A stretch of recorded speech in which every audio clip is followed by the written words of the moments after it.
हर हर महादेव।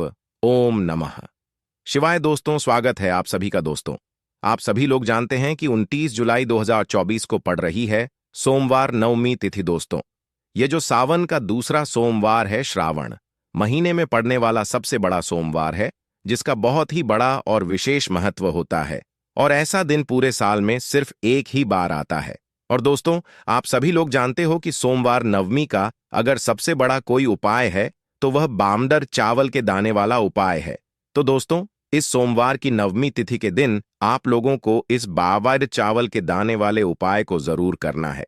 बहुत सारे लोग होंगे जिन लोगों ने इस उपाय को ना किया हो, मतलब पूरा साल निकल गया, उन्होंने किसी भी दिन इस बामदर चावल के दाने वाले उपाय को ना किया हो। पर दोस्तों, आपके पास एक आखिरी मौका बचा हुआ है, जो कि 29 जुलाई के सोमवार दिन। तो इस दिन आप लोगों को इस वाले उपाय को जरूर कर लेना है, भले ही आपने पूरे महीने भर इस उपाय को ना किया हो। पर अगर आपने इस श्रावण महीने के नवमी तिथि के दिन अगर इस वाले उपाय को कर लिया, तो आपको इस उपाय को करने का वो फल मिलेगा जिसकी आपने कभी कल्पना भी नहीं करी होगी। इसीलिए आप लोग इस वाले उपाय को एक बार जरूर कर लेना, ताकि आप लोगों के हाथ से यह मौका ना जा सके और आपको इस उपाय को करने का फल मिल सके। दोस्तों, यह उपाय पंडित जी ने अपनी अभी की ही शिव महापुराण की कथा में बताया है, जिस उपाय को आज हम आपको बहुत अच्छे से समझाने वाले हैं। इस वीडियो को देखने के बाद इस उपाय को समझने के लिए आपको कोई और वीडियो को देखने की जरूरत नहीं पड़ेगी। तो चलिए दोस्तों, उपाय को शुरू करते हैं। देखिए, यह श्रावण महीने के सोमवार के दिन यह इतना खास होता है, इतना महत्वपूर्ण होता है। देखा है, कभी कभी बड़े बड़े पूजा पाठ अनुष्ठान से जो मनोकामना पूर्ण नहीं होते, वह श्रावण महीने के दिन एक छोटे से उपाय करने से ही आपकी मनोकामना पूर्ण हो जाती है। और बहुत सारे लोगों ने इस उपाय को किया भी है और उनको इस उपाय को करने का फल भी जरूर मिला है।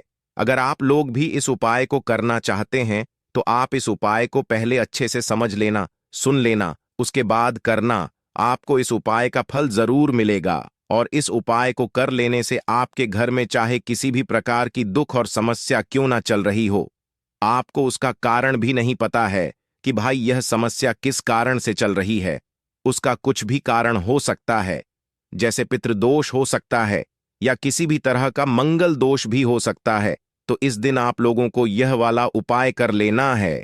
यह एक ऐसा उपाय है जिस उपाय को अगर किसी विशेष दिन पर किया जाए, तो भाई उस विशेष दिन का जो है वह तो हमें मिलता ही मिलता है, पर हमने उस दिन पर इस उपाय को किया है तो हमें उससे भी बड़ा फल मिलता है, और फल बहुत जल्दी मिलता है, क्योंकि आप इस उपाय को बहुत ही बड़े और विशेष दिन पर कर रहे हो। तो चलिए अब उपाय के बारे में बात करते हैं, लेकिन उससे पहले आप लोगों को यह जानना आवश्यक है कि आखिर यह उपाय किस समय करना है, किसको करना है और कैसे करना है।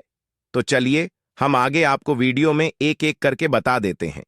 लेकिन उससे पहले अगर आप लोग हमारे चैनल पर नए हैं, तो हमारे चैनल को सब्सक्राइब कर लेना और इस वीडियो को लाइक करके कमेंट बॉक्स में हर हर महादेव ओम नमः शिवाय जरूर टाइप कर देना। तो दोस्तों, इस 52 चावल के दाने वाले उपाय को हमें इस सोमवार नवमी के दिन कैसे करना है, किसको करना है, किस समय करना है और कहां पर करना है, ये सारे सवालों के जवाब आप इस वीडियो में मिल जाएंगे। और जो ये वीडियो देखेगा भाई, उसको 52 चावल के दाने वाला उपाय जरूर करना चाहिए, क्योंकि इस दिन 52 चावल के दाने का भी बहुत ही बड़ा और विशेष महत्व होता है। और जब बात आ जाए 52 चावल के दाने की, तो यह सोने पर सुहागा वाली बात हो जाती है और यह एक बहुत ही बड़ा उपाय हो जाता है इस सोमवार नवमी तिथि का। तो अब दोस्तों, इस 52 चावल के दाने वाले उपाय को आखिर करना किसको है, सबसे पहले हम लोग वह बात जान लेते हैं। तो देखो, घर की जो बड़ी माताएं बहनें होती हैं, उन माताओं बहनों में से कोई भी एक बड़ी माता बहन इस वाले उपाय को कर सकती है। और दोस्तों, अगर आप चाहें तो अपने घर में से सभी सदस्यों को भी इस उपाय को करवा सकते हैं। अगर किसी व्यक्ति की खुद की कोई मनोकामना है, खुद की कोई दुख और परेशानी है जो कि वह अपने लिए ही करना चाहता है इस वाले उपाय को, तो वह खुद अपने लिए भी कर सकता है। बाकी अगर कोई घर में से ऐसा है जो कि अपने पूरे घर परिवार की सुख और शांति के लिए यह वाला उपाय करना चाहता है, तो भाई वह भी कर सकता है, उसमें भी कोई दिक्कत वाली बात नहीं है। कहने का मतलब यह है कि इस उपाय को हर एक सदस्य भी कर सकता है और पूरे घर परिवार के सदस्य के लिए घर की बड़ी माताओं बहनों में से कोई एक माता बहन भी कर सकती है। माताएं बहनें अगर घर में उपस्थित ना हो या वह यह वाला उपाय ना कर पा रही हो तो फिर घर का कोई बड़ा सदस्य भी इस बायामन के दाने वाले उपाय को कर सकता है, चाहे फिर वह पुरुष ही क्यों ना हो, उसमें कोई भी दिक्कत वाली बात नहीं है। अब दोस्तों, इस बायमन चावल के दाने वाले उपाय को हमें करना कहां पर है? हमें इसे शिव जी के मंदिर में जाकर करना है। बहुत सारे लोग प्रश्न करते हैं, हर एक उपाय को करते समय क्या हम इस उपाय को घर पर कर सकते हैं? तो इस वाले उपाय को आप घर पर नहीं कर सकते हो। इस वाले उपाय को करने के लिए आपको शिव जी के मंदिर ही जाना पड़ेगा। उसके बाद में दोस्तों, जो अगला प्रश्न निकल कर आता है वह यह आता है इस उपाय को लेकर कि आखिर इस उपाय को हमें किस समय करना है, सुबह के समय करना है कि शाम के समय करना है? तो देखो, इस वाले उपाय को आप लोग सुबह के समय भी कर सकते हो और शाम के समय प्रदोष काल में भी कर सकते हो। अब अगर आप पूछो कि भाई सबसे उत्तम समय कौन सा रहेगा इस बाइपू चावल के दाने वाले उपाय को करने का, तो हम आपसे बस यही कहेंगे कि इस उपाय को आप सुबह के समय करेंगे तो ज्यादा बेहतर होगा। बाकी अगर प्रदोष काल शाम के समय भी करेंगे तो भी अच्छा होगा, उसमें कोई भी दिक्कत वाली बात नहीं है।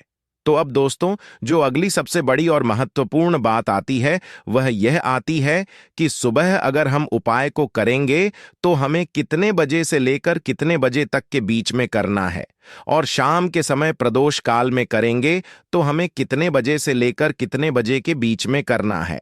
तो देखो, सुबह जितनी जल्दी हो सके आप उपाय को करने की कोशिश करना। बाकी अगर किसी कारणवश लेट भी हो जाओ, थोड़ी देर भी हो जाए, तो 10 या 11 बजे तक भी आप उपाय कर लेना, पर 12 बजे से ज्यादा देरी ना हो। ठीक है, इस बात का ध्यान रखना। उसके बाद में दोस्तों, अगर शाम के समय प्रदोष काल की बात करें, प्रदोष काल का जो समय है होता है वह शाम के 6-12 बजे से शुरू हो जाता है। मतलब शाम के 6-12 बजे से लेकर 7-8 बजे के बीच का जो समय होता है यह समय प्रदोष काल का समय होता है। पर अभी जो मौसम चल रहा है, इस मौसम में जो है शाम बहुत देरी से होती है, तो आप इस उपाय को 7 या 8 बजे के बीच में भी कर सकते हो। मतलब शाम के 6-8 बजे से रात 8 बजे के बीच में आप कभी भी इस वाले उपाय को कर सकते हो, उसमें कोई भी दिक्कत वाली बात नहीं है। अब दोस्तों, यहां पर इस उपाय को लेकर एक और सबसे बड़ी बात यह निकल कर आती है कि इस बामन चावल के दानों को हमें लेना कहां से होता है, और हमें इस उपाय को करने के साथ में क्या और कुछ भी सामग्री ऐसी होती है जो शिव जी के मंदिर लेकर जानी पड़ी ढाती है। तो देखो, यहां पर हम आपको बता दें।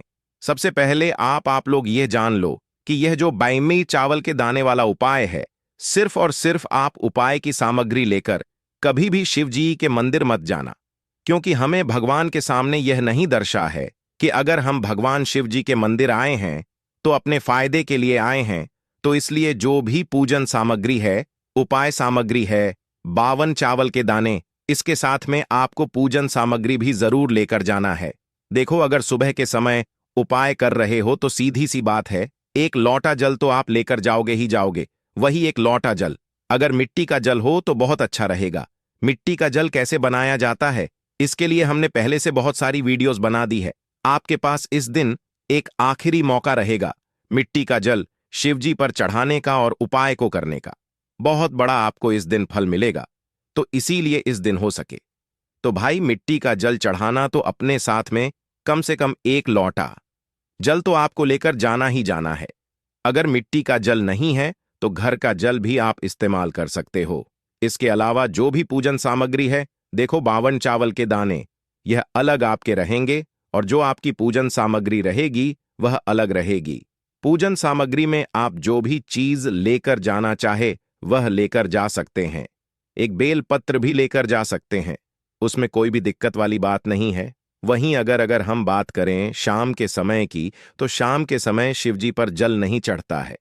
इसीलिए शाम के समय आप लोग एक दीपक तैयार कर ले, जो कि गोलबी का, आटे का, शुद्ध देसी गाय का घी का होगा, है ना। इस बात का आप लोगों को ध्यान रखना है, और इस दीपक को आपको घर से जलाकर नहीं लेकर जाना है, भगवान शिव जी के मंदिर में जाकर ही जलाना है। इस बात का भी आप लोगों को ध्यान रखना है। अब दोस्तों यहां पर हमें इस बात को समझना है कि यह 52 चावल के दाने हमें लेना कहां से है। क्या हमें दुकान से लेकर आना है, या हमें अपने घर से लेना है, या कहां से लेकर आना है, और कौन से चावल लेना है, क्योंकि चावल भी बहुत प्रकार के होते हैं। तो देखो, इन सभी सवालों के जवाब आप लोग एक बात में सुन लो कि भाई यह जो उपाय है, इस उपाय में आपको यह नहीं देखना है कि भाई कौन से चावल है कौन से चावल नहीं है। बस जो भी चावल ले रहे हो वह चावल का दाना सबूत होना चाहिए, मतलब साबुत होना चाहिए, टूटा हुआ नहीं होना चाहिए, कटा पिटा नहीं होना चाहिए। यह बात आपको ध्यान रखना है। बाकी आपका चावल बासमती हो या सादा चावल हो या कोई सा भी चावल हो, उसमें कोई भी दिक्कत वाली बात नहीं है। तो सीधी सी बात है कि आपके घर के रसोई घर में जहां पर आप भोजन बनाते हो, वहां पर जो भी चावल आपके उपस्थित हो, उन चावलों में से अपनी एक कटोरी भर लेना या एक मुट्ठी चावल अलग से निकाल कर रख लेना, क्योंकि हम 52 चावल ही यहां पर इस उपाय में लेने वाले हैं। तो हमें यह चावल के दाने गिनकर निकालने पड़ेंगे। इस बात का आप लोगों को ध्यान रखना है। तो अपने उस चावल की कटोरी में से या चावल में से बाकी ऐसे चावल के दाने आप लोग निकाल लो जो कि टूटे हुए ना हो, कटे पिटे ना हो, जिनमें कोई दाग ना लगा हुआ हो, है ना, अच्छे साबुत चावल के दाने, बांट पर दाने आप लोग निकाल कर रख लो, और इन्हें किसी भी एक कागज की पुड़िया में या किसी एक छोटी सी कटोरी में आप लोग रख लो, ताकि यह सुरक्षित रहे। आपके एक भी चावल का दाना इधर उधर ना हो और आपका उपाय भी पूरा अच्छे से हो जाए। तो भाई जैसे ही आपका उपाय की जो सामग्री है, 52 चावल के दाने, यह तैयार हो जाते हैं, उसके बाद मैं आपको जो भी अपनी पूजन सामग्री है, सुबह के समय कर रहे हो तो एक लौटा जल और एक बेलपत्र या पूजन सामग्री जो लेकर जाना चाहो उसकी भी तैयारी कर लेना। और शाम के समय जा रहे हो तो भाई अपना जो दीपक है उसे तैयार कर लेना, ठीक है। और उपाय को करते समय शुद्धता का विशेष रूप से ध्यान रखना, ठीक है। सुबह सुबह स्नान करने के बाद ही उपाय को करने की आप लोग तैयारी करना। उसके बाद अगर शाम के समय की बात करें तो शाम के समय आपको स्नान करने की जरूरत नहीं है, पर शुद्धता का ध्यान रखना है। आपको स्नान तो नहीं करेंगे, आप हाथ मुंह धोकर भी इस वाले उपाय को शाम के समय प्रदोष काल में कर सकते हैं। इसमें कोई दिक्कत वाली बात नहीं है। तो आप अपने उपाय की पूरी सामग्री तैयार करके आपके पास ही में जो आपका शिव मंदिर हो वहां पर पहुंच जाइए। सबसे पहले शिव मंदिर में जाकर आप लोगों को उपाय नहीं करना है, पहले भगवान के दर्शन करना है, भगवान से आशीर्वाद प्राप्त करना है, फिर शिव जी की शिवलिंग के पास में आना है। शिवलिंग के पास में आने के बाद आप जो पूजन सामग्री लेकर आए हुए हैं, जैसे कि सुबह गए हुए होंगे तो एक लौटा जल और जो भी पूजन सामग्री लेकर आए हैं, आप उनसे भगवान शिव जी की पूजन कीजिए। सबसे पहले तो एक लौटा जल ही चढ़ेगा, फिर आपको एक बेल पत्र श्री शिवाय नमस्तुभयम ओम नमः शिवाय का जाप करते हुए शिवलिंग पर चढ़ा देना है। उसके बाद में आपकी पूजन सामग्री चढ़ेगी। उसके बाद में अगर दोस्तों शाम के समय अगर आप इस उपाय को कर रहे हो तो अपने साथ में कम से कम एक जो दीपक है गोल बाती का, जो आप अपने साथ में लेकर गए हो, उस दीपक को मंदिर में जाकर अपनी माचिस से जलाना है और उस दीपक को शिवलिंग के पास में रखना है, ठीक है। इस दीपक को रखने के बाद ही आप लोगों को अपना यह वाला उपाय शुरू करना है, और दीपक को ज्यादा पास में मत रखना। वैसे भी गर्मी पड़ रही है, भगवान शिव जी को आंच नहीं लगनी चाहिए, है ना। तो भाई जैसे ही आपकी पूजा अर्चना हो जाती है, आप भगवान शिव जी को प्रसन्न कर लेते हैं।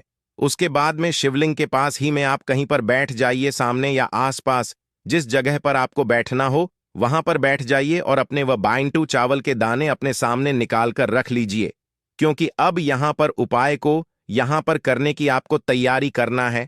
और इस तरीके से जब आप उपाय करेंगे, पूजन सामग्री करने के बाद, पूजन अर्चना करने के बाद, तो आपको उपाय का फल बहुत जल्दी और बहुत बड़ा होकर मिलेगा। तो अपने 52 चावल के दाने अपने सामने निकाल कर रख लेना, और यह जो उपाय है यह आपकी सीधे हाथ की हथेली से होगा, इसलिए इस बात का भी विशेष रूप से ध्यान रखना है।